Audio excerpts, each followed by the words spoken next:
5%. Jumlah ini telah melampaui jumlah yang telah direncanakan pada sertifikat kompetensi nantinya tidak hanya berlogo Garuda, tapi dapat menambah logo ASEAN. Cita-cita ini tidaklah mudah karena asesor dan asesi harus memiliki kemampuan berbahasa asing, khususnya bahasa Inggris. Unit bahasa kami telah membekali para dosen dan mahasiswa kami sehingga bisa memperoleh TOEFL.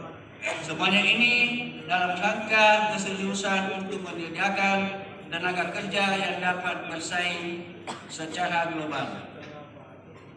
Strategi yang terakhir adalah strategi yang ketujuh adalah mengembangkan kelas industri dengan sasaran tersusunnya perencanaan kelas industri dan terselenggaranya pendidikan kelas industri.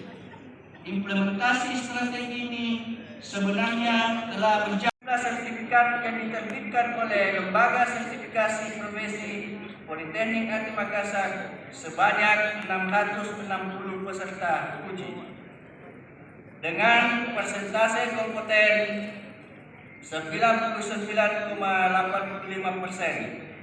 Jumlah ini telah melampaui jumlah yang telah direncanakan pada perjanjian kinerja direktur tahun 2022, yaitu sebanyak 541 orang. Sisanya tidak tersertifikasi karena sudah harus berada di tempat kerja. Sejak dibentuknya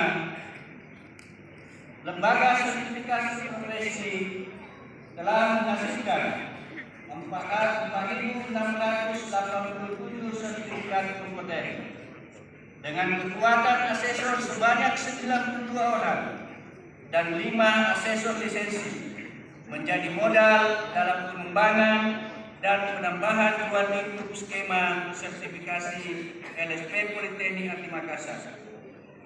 Tahun 2022 ini kami melakukan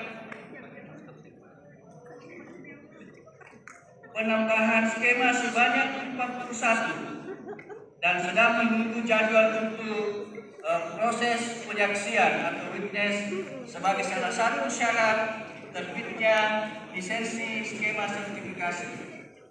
Kami telah menyiapkan seluruh dokumen persyaratan termasuk di dalam penyusunan materi, uji kompetensi dan kesiapan peralatan dan